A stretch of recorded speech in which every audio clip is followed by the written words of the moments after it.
Hello class, this is Dr. Fenton. In this video, we're going to talk about receivables and sales.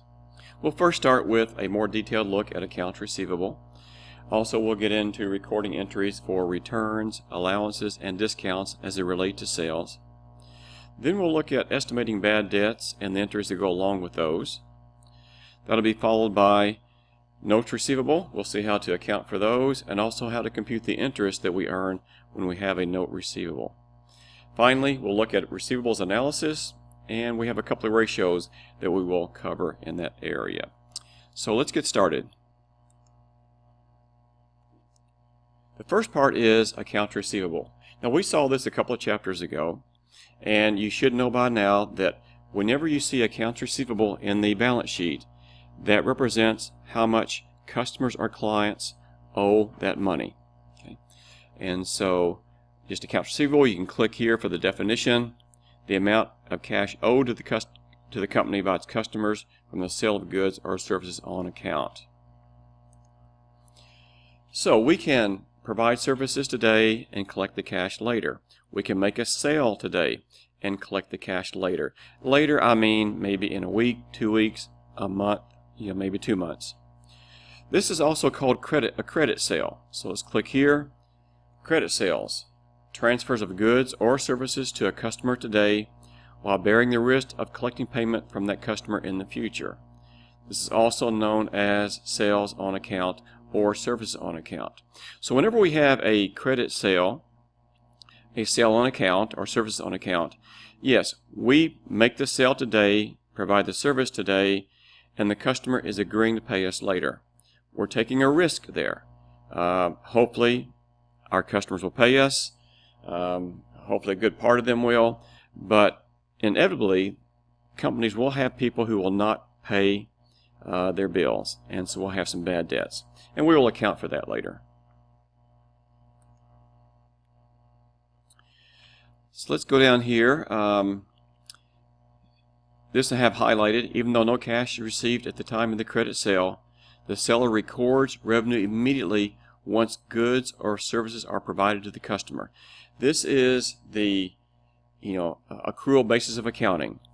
We record exactly what has happened. So if we make a sale today, if we provide service today, and we don't collect the cash until later, we still record that fact in the books.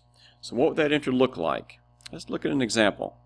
On March 1st, a company provides services to a customer for $500. The customer doesn't pay cash at the time of services, but tells the company that the customer will pay the $500 by March 31st. So March 1st, when we did the work, then we debit, in other words, increase accounts receivable, $500, and then credit service revenue. So March 1st, we are recording exactly what has happened. We've earned the revenue, so we record service revenue. This is increasing the revenue account. Also at that point, the client owes us money. So we increase accounts receivable to show in our books the fact that someone owes us $500. Now later on, when that customer pays us the cash, and be careful with this entry, and they pay us the cash on March 31st, then the entry is record cash coming in the door, debit $500, increase cash, but we lower with a credit accounts receivable. I said be careful because a lot of students in this entry will think, oh, a customer is paying us cash, therefore I know I debit cash, and since a customer is paying me cash, I need to credit service revenue since it relates to revenue. Well, it does relate to revenue, but back up here on March 1st, we've already recorded the revenue. Don't record the revenue again when you collect the cash. So when you provide the service, debit accounts receivable, credit service revenue. So March 1st, the customer owes us money and we've earned the money.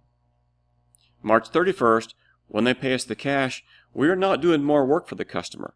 We're collecting the cash, and since they no longer owe us the money, we credit, in other words, reduce accounts receivable. So again, be careful with this entry. Record exactly what's happening. On March 31st, we are not doing more work for this client. We're collecting on a previous accounts receivable that was set up. So just debit cash, credit accounts receivable. Now, why would a company extend credit? Now, this is not the same thing as using a credit card. When a company accepts credit cards, and a lot of us use the credit cards, the company receives its cash fairly quickly. Now, there is a credit card fee of anywhere from like 2 to 4%, but the company will receive the cash fairly soon. This is the company itself extending credit. So again, make a sale today, provide a service today, and you're allowing the customer to pay later. Why? It's convenient. Maybe the customer doesn't have the cash today. All right, we'll make the sale today, and then we'll collect it later. There's a cost to this, though. We've already discussed this. We might not collect the cash, and there will be a delay in collecting the cash, but some customers might not pay at all. So we are taking a chance, taking a risk here.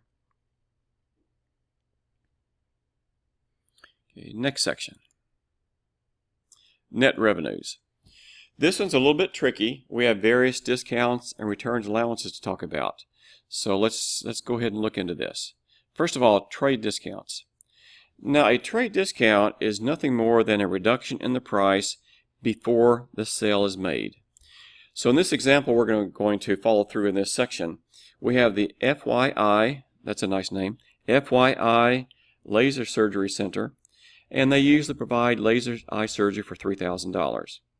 Now they want to generate more revenue, of course, more business. So what they're doing, they're going to offer their $3,000 service for only $2,400 in the month of March. So instead of $3,000, they're telling everybody, you come to us in March, have your eye surgery, and it's only $2,400. Well, the only thing you do is just record the $2,400. Even though this is a trade discount, there is no separate account and no separate entry for a trade discount. Now let's look at sales returns and allowances. First of all, sales returns. In this example, a customer on March 2nd purchased some sunglasses from the business, and it was a sale on account. So the entry, debit accounts receivable, credit sales, $200. We're increasing both of these accounts. Well, later on, the customer decides, you know, I don't want these sunglasses, and they return the pair. And you don't say return the pair for the money back because the customer never paid the money in the first place. So what we'll do for the entry then on March 4th to record the return is create a new account. So we're going to debit sales returns and credit accounts receivable. Now what we're doing here in the accounts receivable credit is to reduce accounts receivable because the customer no longer owes us the money. They brought the sunglasses back. Now, let me scroll up a little bit. Now here was the first entry. When the sale was made on account, we debited accounts receivable, credited sales revenue. Now here you think, well, maybe we could go ahead and just debit sales revenue because that's what we did when we made the sale. Let's just reverse this. Now, that could be done and all the accounting records will be accurate, but you're not giving yourself as much information as you need. You need to keep up in your business with how much merchandise customers are returning to you. So instead of debiting sales revenue, we're debiting a new account, sales returns. So we will know exactly how much customers are returning to us. You need to know that. And let's see. Of course, the receivables, you're reducing that to 0 for that customer. And this just shows you the balance sheet effect on this. When it's returned, assets go down, and it's going to be the sales returns account is something called a contra revenue account. Down here, contra revenue account. An account with a balance that is opposite or contra to that of its related revenue account. So contra revenue account. We'll see where this shows up in the income statement in just a few minutes, but just know that it will reduce something called net revenues or net sales. Okay? So this is a return. We make the sale on account, later the customer returns it to us, debit sales returns, a new account, and let's credit, in other words, take off this accounts receivable. A sales allowance. Now this is a reduction in the price of the item after the sale has been made or after the service has been provided. Going back to the earlier transaction where we provided services to a customer for eye surgery. We debited accounts receivable, $2,400, and we credited revenue, $2,400. And that was earlier. Now, March 5th, a customer was not satisfied with the outcome of the surgery, and so the company, I have it highlighted here, the company decided to allow a $400 reduction in the amount owed by the customer. So they said, we're sorry, you're not completely satisfied. We will lower the price $400. And this was after the surgery, after the service, and after that initial entry. So the entry here, to show the reduction in the amount they owe us of $400, we're going to debit sales allowance. We are allowing for a reduction in the price after the sale. So debit sales allowance. This is another contra revenue account. Let's credit accounts receivable. Let's lower the amount the customer owes us. So originally, for the eye surgery, the customer owed us $2,400. Now we are reducing that by $400, so now we're down to $2,000 that the customer owes us. So that was an allowance. Now, sales discounts are something even entirely different. A sales discount is where we are trying to get a quicker payment from the customer. So we might have given the customer terms, like right here. See, discount terms, 210 net 30. Like it says here, this is pronounced 210, and then the N30 is pronounced net 30. What this means is that we are going to give the customer a 2% discount in what they have to pay us if they pay us within 10 days of the invoice date. So if they pay us within 10 days, we give them a 2% discount. If not, then they owe us the full amount in 30 days. That's the net 30. Okay. So if they want to pay quicker, they have 30 days to pay. But if they want to pay quicker, they will receive a 2% break in the price.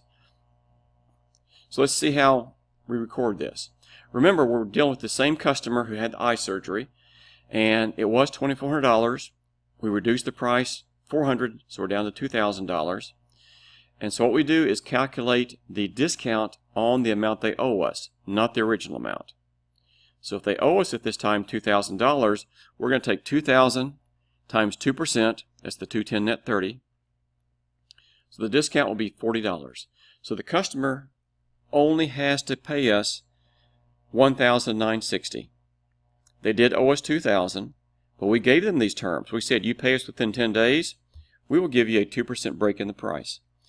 So we record the difference as a sales discount. So you can see we have all these different new accounts for exactly what they are. This is a discount. So cash is being increased $1,960, sales discount $40, the entry balances because we lowered the accounts receivable by $2,000. So again, within 10 days, if the customer pays us $1,960, they don't owe us the $2,000. We are giving them a break on the price for paying us early. But we have to record the difference. We call it exactly what it is. It's a sales discount. Okay. So the sales discount comes later after the service, and we tell them, you pay us early, we'll give you a small break in the price. So this is to encourage them to pay early. We get our cash earlier. Now here's the income statement I was talking about, and here's where we start to see these new accounts. So they have, service revenue, they have sales revenue for the transaction we talked about. Remember, the eye surgery, $2,400. The sunglasses, remember we sold those for $200. Now here's what shows up in the income statement. The return is now a minus $200. And so this is a contra revenue account. It's going to be a reduction in the revenue area. So that's the return. The allowance is the same way. The customer was not satisfied. We gave them a price break of $400. So we reduce the revenue area, $400, the sales allowance. And then they paid us early, and they got another $40 reduction in the overall price. So our net revenue is $1,960. And if you remember, that's the amount they ended up paying us, $1,960. This customer purchased sunglasses, didn't pay us anything because they returned the sunglasses. This nets out. But the original $2,400, we had a break in the price because of dissatisfaction, and then they also paid us early, so down to $19.60. So this is called net revenues. Now, in almost all annual reports of these large companies, they will report net revenues. They're not going to show you all this detail here. They will say, net revenues or net sales. Now let's say that the customer did not pay us within 10 days. This has changed things up a little bit. Collection after the discount period. So even though this customer had terms of 210 net 30 and they could have saved $40 by paying us within 10 days, let's say they did not. What does this look like? Just a regular collection. They paid us cash at $2,000, increased cash, and when they pay us the cash, they don't owe us this amount anymore, so reduce accounts receivable, the full amount. So if they pay after 10 days, then they don't get a break in the price, they pay us the full amount. So it's just a regular entry. And here's a review example you can look at yourself. Okay, let's go to the next section. Estimating uncollectible accounts. We talked earlier about extending credit to customers. We sell items today, provide services today, and they agree to pay us later. So that's the upside. We have more revenue, make more sales, and so forth. The downside, they might not pay us the receivables. Okay, so that's a chance that we take. What we're going to do in this section is show how to account for these estimated bad debts. Now I say estimated because that's what we have to do for generally accepted accounting principles. Okay. Under accrual accounting, we have to estimate what we think, and each company is different, what we think will not be collected on the amount that's owed to us at the end of the year. So we have a certain amount of accounts receivable, and it might be with your company based on experience, a certain percent of that will never be collected. Now, of course, we would like all of it to be collected, but no matter how careful we are on our credit policy, there often happens that a lot of customers or some customers will not pay the amount that's due. So we have to estimate that ahead of time and get it recorded as an adjusting entry. This is called the allowance method because we are going to estimate future uncollectible accounts and report those in the current year. So let's see how to do this. In this example, the Kimsey Medical Clinic bills customers for $50 million for emergency care services. And at the end of the year, $20 million is still owed from the customers to, let's say, us. We're the company, we're the clinic. Okay, so they owe us $20 million. Now, I think it says in here that this is the first year of operations, and they haven't established a record of customer bad debts yet, but they look at various reports and so forth, and so they estimate that, this is to me a large number here, but they're estimating that 30% of the year-end receivables of $20 million will not be collected.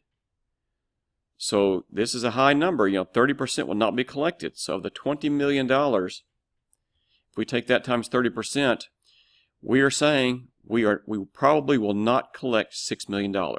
This is an estimate. This is an adjusting entry at the end of the year, December 31st. So we had, remember, a total of $50 million of sales during the year, or services. At the end of the year, $20 million is still owed to us from our patients, our clients and so forth. So if we think, given our best estimates, that 30% will not be collected, we have to allow for that.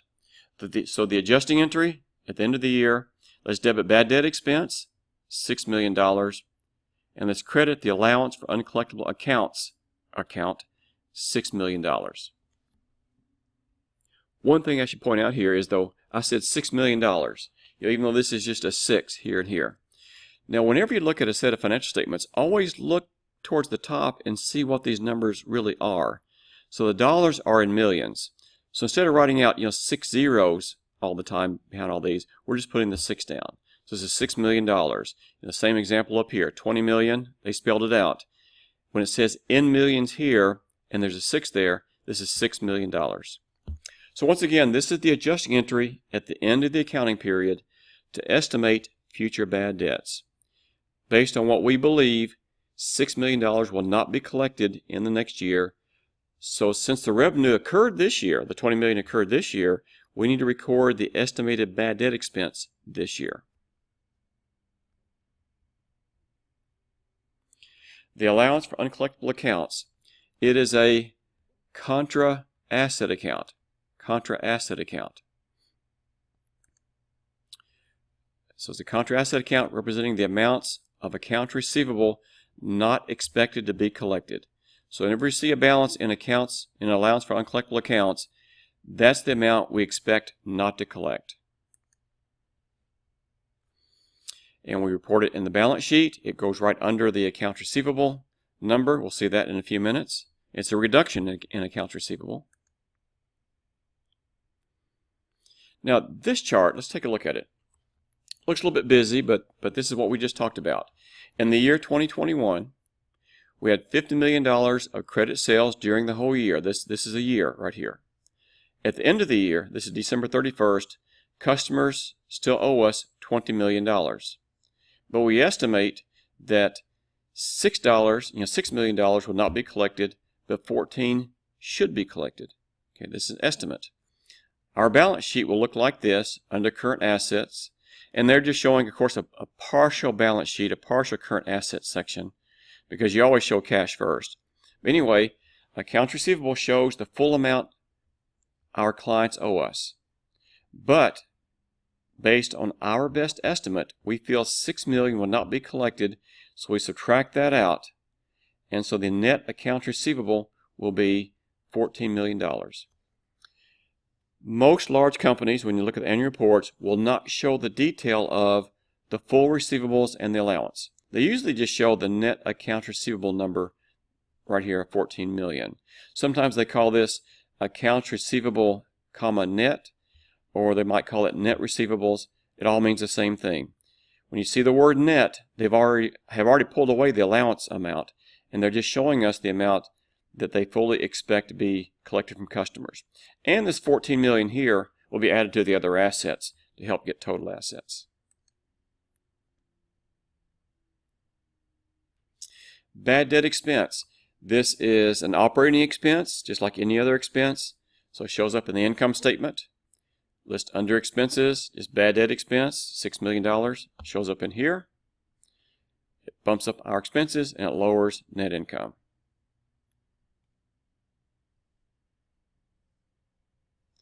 Now getting into the next year, we finally might start to determine who will probably not pay us. So if we receive word that Bruce Easley here has filed for bankruptcy and looks like we're not going to collect anything from that person, we might go ahead and write off that what's now we consider a bad debt. Actual bad debt. This Bruce is not going to pay us. Then since we know that, let's just go ahead and write it off. And this is where we use that allowance account. So the entry to write off an actual bad debt that we know about, we're going to debit the allowance for uncollectible accounts account, $4,000, and accounts receivable, we're going to credit $4,000. We are reducing both of these accounts. The allowance for uncollectible accounts account has a normal credit balance. It's a contra asset account. So when we debit it, it's going to be to lower that account. And we feel like that Bruce is not going to pay us. He owes us $4,000. Let's just go ahead and take it off our books. So let's credit accounts receivable $4,000. A common mistake here is for students to debit bad debt expense again. They think, oh, it's a bad debt. He's not going to pay us. Let's debit bad debt expense.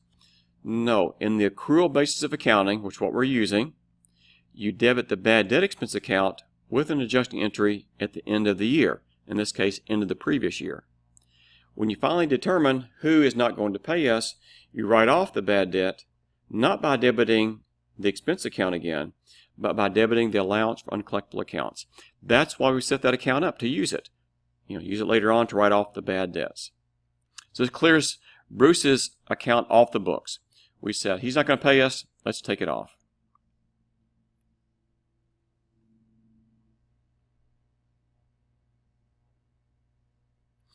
Now, let's say that Bruce later on, after we wrote off his account of $4,000, decides that he's able to start paying some of his creditors.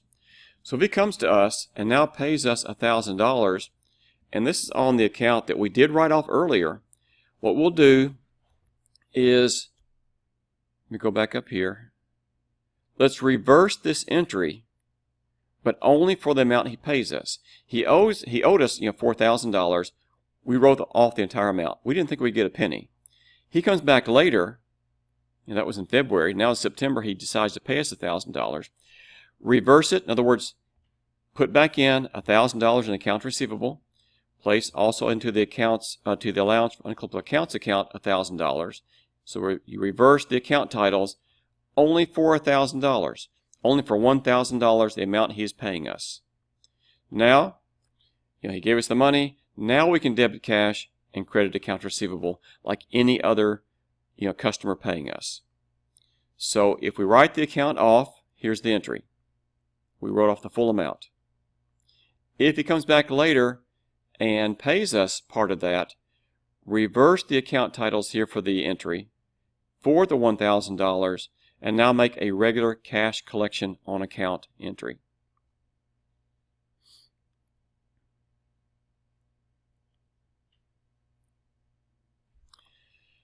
Now this next part is going to get a little bit detailed, so let's pay close attention here. At the end of 2022, so we're on into the next year, let's say they had credit sales during 2022 of $80 million. The year-end accounts receivable had $30 million in it at the end of 2022. And they'd have to decide now what portion of the $30 million at the end of this second year will not be collected. What do we think? What do we estimate here? Now in the previous example, previous year in 2021, we just took a flat percent of all receivables. We could do that again. That's known as percentage of receivables method. It's easy. Is it accurate? Hopefully it's accurate, but maybe we can be more accurate. So a more accurate method is to consider the various ages of the individual accounts. And let's use a higher percentage of uncollectible amount for older accounts as compared to new accounts. This is known as aging. So in other words, the older the account, the less likely it is to be collected. Well, okay, what do we mean by this? How does this work? So let's set up a schedule here where we take everybody that owes us money, and remember the total is $30 million, and this is how much each person owes us. Then let's divide that out into how late, how far past due are they? We have some people still are not past due, and so based on our experience or what we think, you know what, if someone's not past due yet, we probably will only not collect 10% of those. But if someone's already 1 to 60 days past due, so they're past the payment date that should have been made, and we're within that range 2 months after that date, add those up. So people owe us $9 million, 1 to 60 days past due. We think, well, maybe 30% of those will not be collected. Okay. Now, even later, this is further past due, 61 to 120 days. Let's add these up. Looks like Anita Hand owes us $7,000. Others owe us, almost $4 million. So it adds up to $4 million. We think, well, maybe 50% of these will not be collected because they're even further past due. And now we get to more than 120 days past due. We're saying that these people, probably 70% will not be collected. So this might be more accurate. Depending on how past due the accounts are, they haven't collected them yet, past due, then the higher the percent is that we will not collect that money in that date range. Okay. So what we'll do is take the amount in each range times the percent we're using. And again, this percent is different for each company. So it's not like a standard amount every company has to use.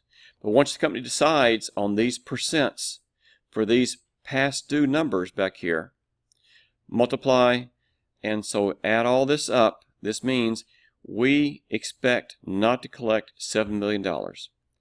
So the $30 million people owe us, we do not think we will collect $7 million on our best estimate. And these are the estimate numbers. These are accurate. We know how much people owe us and how far past due it is. This is the estimate here. Hopefully it's an accurate estimate. So multiply, add across. So $7 million is the total amount we think will not be collected. Now let's say this is the allowance account at the end of 2022.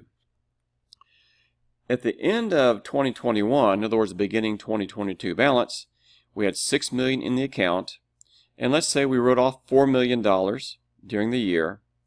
So at the end of 2022, December 31st, we already have $2 million still sitting in this account before the adjusting entry. Now the numbers we just went through up here, we found out we expect not to collect $7 million.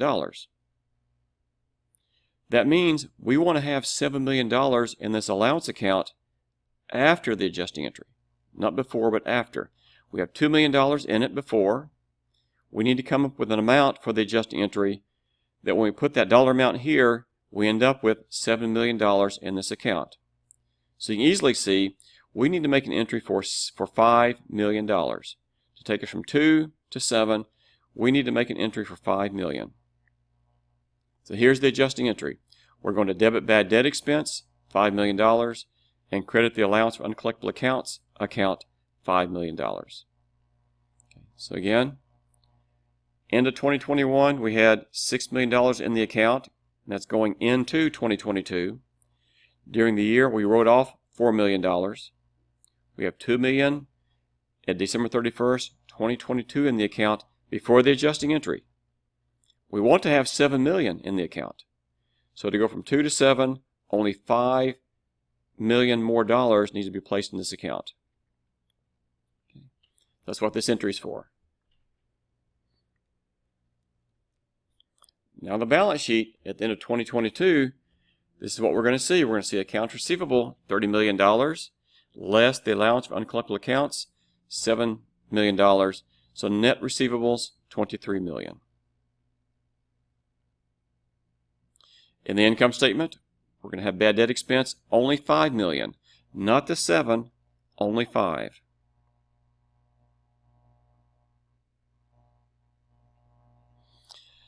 Now the reason we only used $5 million earlier, because if you remember, we had a $2 million credit balance in that account. We needed to go to 7. We had $2 million left over. Well, a credit balance left over at the end of the year means that our previous year's adjustment was probably too high. Now it's never going to be accurate. It's never going to be 0. Hopefully it's not far off. But if we have a credit balance in the allowance account, then that means we estimated a little bit too much in the previous year and did not write off as much this year. Okay? So we might want to adjust the percentages somewhat. If we'd had a debit balance though, that means we estimated too little last year. Let me go back up here. I'll try to explain this right here. Let's say the numbers are reversed. Let's say we had $2 million here as a debit before the adjusting entry. $2 million before this entry. We still want to have 7 in this account after the entry. If the 2 was here, we need to have 9 in the account. Because the 9 credit would offset against the 2 debit, that nets out to 7. So if we had a debit in this account, this would need to be 9 to get to 7. If we had a debit in this account, we estimated a too low a number on estimated bad debts in the previous year. Just like this $2 million means we've estimated too high last year. So again, that's where you get in from year to year to start adjusting your percentages of what you're going to write off. You're never going to be accurate down to the penny, but hopefully you have good estimates. Okay, and this is just showing you that companies will explain in their notes to the financial statements that they're using GAAP, and that they'll explain how they come up with the write-offs on bad debts. Okay, so there's an example you can review on your own. Let's go to the next section.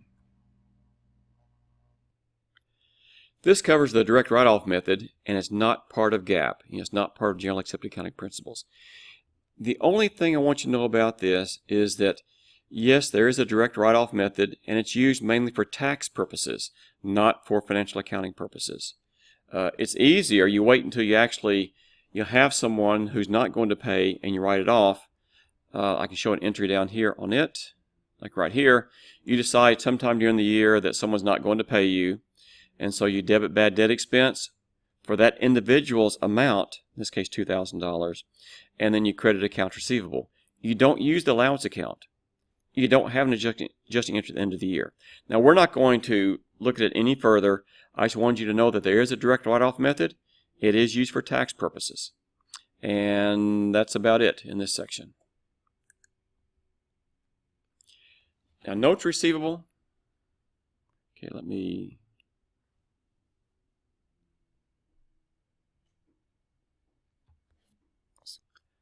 Notes receivable and interest. Now, a note receivable, let's just look at the definition real quick. A formal credit arrangement evidenced by written debt, instrument, or a note. What does that mean? Okay. Well, what's going to happen here is that a note receivable, just as the receivable name says, someone owes us money, but the note means there is a formal note. They will be paying us interest even from the very first day. So the example they have here is on February 1st, services were provided to a patient, just in pain, who's not able to pay immediately. He tells us, I cannot pay for maybe 6 months. And what they do, instead of setting this up on account receivable and not collecting any interest, then they're going to set up a 12% promissory note. This is going to be the note receivable. This is an example of a note. If you've ever gone to the bank and borrowed money, you'll sign something like this. Your document's probably multiple pages long, but you have the face amount. I always call that like the principal of the note, the date of the loan, when it's due, 6 months. You promise to pay the clinic $10,000 plus 12% annual interest rate for 6 months, and then it's signed. So it's a formal note. This is not an account receivable. This is a note receivable. You will be earning interest from the very first day that you loan the money, or in this case, the service was provided. Entry is fairly simple. You provided the service, the customer signed the note, so debit notes receivable, and credit service revenue. You perform the work, they owe you the money, but in this case, they owe you the money in the form of a note, not a regular account receivable. That's February 1st. This is just showing in this example that let's say you had set up an account receivable, then the client comes to you and says, you know what, I'm not going to be able to pay this in 30 days, it's going to be 6 months. You can turn an account receivable into a note receivable, okay? It can be done. But let's just stick with this example where from the very beginning it was set up as a note receivable. That was February 1st. Let's don't worry about the flip side of this. Interest calculation. The main thing here on interest is to understand that whenever you see an interest rate, it's always the annual rate. That's always a 12-month rate. The note, like in this case, might be 6 months. A note could be like 3 months. It doesn't matter. The interest is always a full annual rate. And then when we calculate the actual interest, we calculate the fraction of the year that the note was outstanding. So in this case, we have a 6-month note. The face amount down here, I call this the principal, is $10,000. The interest rate is an annual interest rate. And now we have to convert this into the portion of the year the note was outstanding, 6 months. So this 6 is 6 months over 12. This 12 here is not the same as this 12 here. This is the 12% interest rate. This is 12 months. If you had like a 9% interest rate, this would be still 12 months. So don't think that this 12 always goes under here. The 12 is always here because this is months. The rate could be different.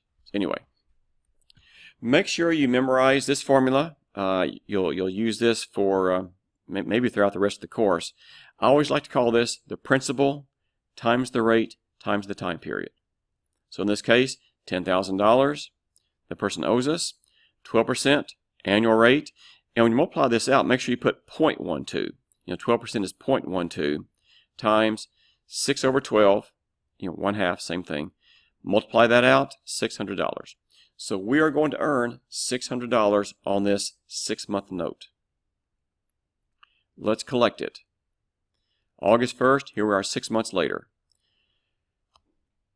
This client pays us $10,600. So we receive a check for $10,600. We take off the note receivable, that's the face amount, this is being paid off, and we record interest revenue, $600. Just make one entry, one collection. Cash comes in, $10,600. 10 of it is the note receivable. Let's take this off the books, it's being paid, and the $600 extra is interest we've earned, so record this as $600. So there's the entry. Debit cash, increase cash, decrease notes receivable, increase interest revenue. Accrued interest. Let's change the dates a little bit and see how this works when we have the year that cuts off, the year end cuts off before the note is paid.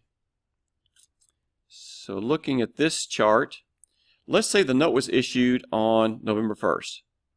We go 2 months, then we have the end of the year. We go 4 more months, then the note is paid. Still a $10,000 note, 12%, 6 months. But now it's November 1st, it's going to be paid to us on May 1st, 6 months later, with a year-end cutoff. And we need to make an adjusting entry for the portion we've earned. So we're earning at the rate of $100 a month. Here's the calculation, if you want to see that. $10,000 times 0.12, 12%, times 1 month over 12. So we're earning at the rate of $100 per month, not collecting the cash $100 per month. We are earning it. We're going to collect the cash at the end of 6 months, all the cash. But we are earning every month. So at earning $100 per month, we earn $100 in November, $100 December, have the cutoff. We've earned $200 in 2021. We need to record that as interest revenue in 2021. In 2022, 4 more months goes by. $400 in 2022 is revenue for this year, 2022. And then the note will be paid on May 1st. Let's look at the entry. This is a December 31st adjusting entry. This is an accrual. Interest revenue, because they owe us interest now, they're not going to pay it for another 4 months, May 1st, but they owe it to us. So interest receivable, debit, increase, $200 is the amount. We've earned the money. We've earned $200 this year, interest revenue. Okay. We're not collecting it yet, but we've earned it. We've let them use the money. They haven't paid us during this period. We've earned some interest this period. This is the December 31st adjusting entry. Now on May 1st, when they pay us the cash, you can see the entry is a little bit larger than it was last time when they paid us, when it all happened within the same year. But they still pay us $10,600. That doesn't change. Principal plus 6 months of interest, they give us a check for $10,600. Let's still take off the notes receivable, $10,000, reduce that account to 0. Now we're being paid for the interest they owed us from last year. So we're going to remove interest receivable that we'd set up with the adjusting entry, $200. And now in this new year, 2022, we've earned revenue, interest revenue of $400. So you can see, very good in this example, that accounting is very detailed. It's recording exactly what is happening, at this time. Going back up to the adjusting entry at the end of the year, the note's been outstanding 2 months. We've earned 2 months of interest. They owe us the money, interest receivable. We've earned it, interest revenue. 4 months later, into the new year, now we collect all of it. Cash is still $10,600. Take off the note, reduction. Take off the receivable we set up earlier. Record interest revenue earned in 2022. So we only need one entry. You can see we have 1 debit and 3 credits, but the 3 credit dollar amounts add up to the 1 credit dollar amount. All this is $10,600. And you can look at this on your own. Let's go to the next section. Receivables Analysis. Okay, going back to talk about receivables again. There's something called a receivables turnover ratio. And what this is the number of times during a year that the average accounts receivable balance is collected or turns over. The higher this number, the better. That means you're collecting your receivables quicker. So this is a very, very common ratio companies will look at their credit manager to see how quickly they're collecting the receivables, and other creditors, if you're thinking about borrowing money from the bank will say, well, how well are you collecting your receivables? If I'm going to loan you money, I want to make sure you collect the cash in time to pay me. So the entry here, or the formula here, is net credit sales divided by average accounts receivable. Usually the average accounts receivable is a simple average. You take the beginning of the year accounts receivable balance, add to that the end of the year accounts receivable balance, divide by 2, a simple average. Net credit sales, we saw that earlier. It's your credit sales minus your discounts and so forth. So there's the entry for that. And now sometimes this comes out in a number, and you think, is it 10? Is it 20? What does that mean? Some people like to put it in days. So what you'll do, you'll take it one step further and take your receivables turnover ratio that you just computed up here and divide that into 365 days. And that's going to give you the average collection period. So this is the approximate number of days the average accounts receivable balance is outstanding. So again, the shorter the better here. Your receivables will be outstanding on average lower because that means you're collecting your cash quicker. So 2 ratios to sort of analyze your receivables. Don't worry about this appendix. You can review the chapter highlights on your own. Review the key points. If you're still not sure about some of these terms, just click here to look at the definition. Self-study questions, work through these. Punch here for the answer. Check your knowledge on that. Next section, review questions. These are good. And you get into the exercise at the end of the chapter material. Okay, so sort of a long video, I know, but there's a lot of detailed information in this chapter. So that's it for this chapter, chapter 5, and good luck with your studies.